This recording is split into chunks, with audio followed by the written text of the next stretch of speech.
Smart நகரம் என்றால் என்ன, அங்கு என்னென்ன வசதிகள் ஏற்படுத்தப்படும் என்பது பற்றி தற்பொழுது பார்க்கலாம்.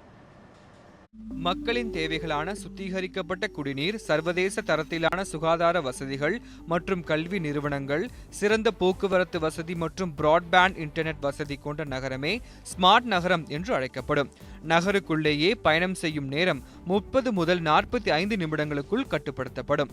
அனைத்து தரப்பு மக்களுக்கும் கழிப்பறை வசதிகள், நகரம் முழுவதும் பொது கழிப்பறை வசதிகள், சுத்தமான சாலைகள், சர்வதேச தரத்திலான திடக்கழிவு மேலாண்மை மற்றும் மக்களின் சுகாதார வசதிகளுக்கு ஸ்மார்ட் நகரங்களில் முன்னுரிமை வழங்கப்படும். சிங்கப்பூர், பார்சிலோனா, சியோல் ஆகிய நகரங்கள் உலகின் சிறந்த ஸ்மார்ட் நகரங்களாக கருதப்படுகின்றன. அந்நகரங்களில் உள்ள வசதிகளை நம் நகரங்களுக்கு ஏற்றவாறு மாற்றியமைத்து நகர மேலாண்மை பணியில் மக்களின் பங்களிப்பு அதிகரிக்கப்படும்.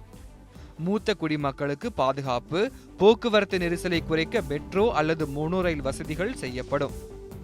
பாதசாரிகளுக்கு தனி நடைமேடை மற்றும் சைக்கிள் பயன்பாட்டை அதிகரிக்க தனிப்பாதை அமைக்கப்படும். டீசல் மற்றும் பெட்ரோல் வாகனங்களின் பயன்பாட்டை குறைத்து மக்கள் பொது போக்குவரத்து வசதிகளை உபயோகிக்க ஊக்குவிக்கப்படும். மின் ஆளுமை மூலம் அனைத்து வகையான சான்றிதழ் பெறுதல் மற்றும் இன்டர்நெட் வசதிகளை மேம்படுத்துதல் போன்றவையும் அடங்கும். ஒவ்வொரு மாநிலத்திற்கும் குறைந்தபட்சம் ஒரு ஸ்மார்ட் நகரமாவது அளிக்க வேண்டும் என்று உறுதியாக இருக்கிறது மத்திய அரசு. இந்த நகரங்களில் எப்படிப்பட்ட வசதிகளை மக்களுக்கு அளிக்கப் போகிறோம் என்ற வரைபடத்தை அந்தந்த மாநிலங்கள் மத்திய அரசிற்கு அனுப்பி வைக்க வேண்டும். 100 நகரங்களின் வரைபடங்களும் வந்த பிறகு மத்திய நகர்ப்புற மேம்பாட்டு அமைச்சகத்தால் அமைக்கப்பட்டுள்ள உயர்மட்ட குழு இந்த வரைபடங்களை ஆராய்ந்து இதில் சிறந்த 20 நகரங்களை தேர்ந்தெடுத்து இந்த ஆண்டே அவைகளுக்கு மத்திய அரசு நிதி உதவி அளிக்கும். இந்த ஆண்டு தகுதி பெறாத நகரங்களுக்கு அடுத்த ஆண்டு முதல் நிதி வழங்கப்படும். தகுதி பெறாத நகரங்களின் வரைபடங்களில் உள்ள குறைபாடுகளை நீக்க மத்திய அரசு அறிவுறுத்தும்.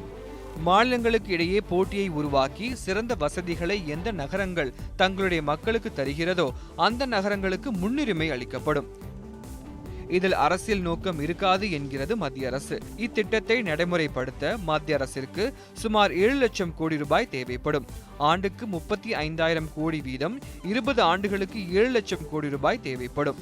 இந்த நகரங்களை உருவாக்க பெரும்பாலான முதலீடு தனியார் நிறுவனங்களிலிருந்து பெறப்படும் என்று கருதுகிறது மத்திய அரசு.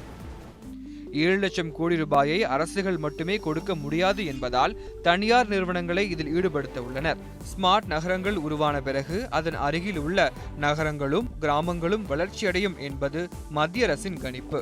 அது மட்டுமல்லாமல் அனைத்து தரப்பு மக்களுக்கும் ஒரே வகையான வசதிகளை செய்து கொடுப்பதுதான் மத்திய அரசின் நோக்கம் என்று கூறப்பட்டுள்ளது.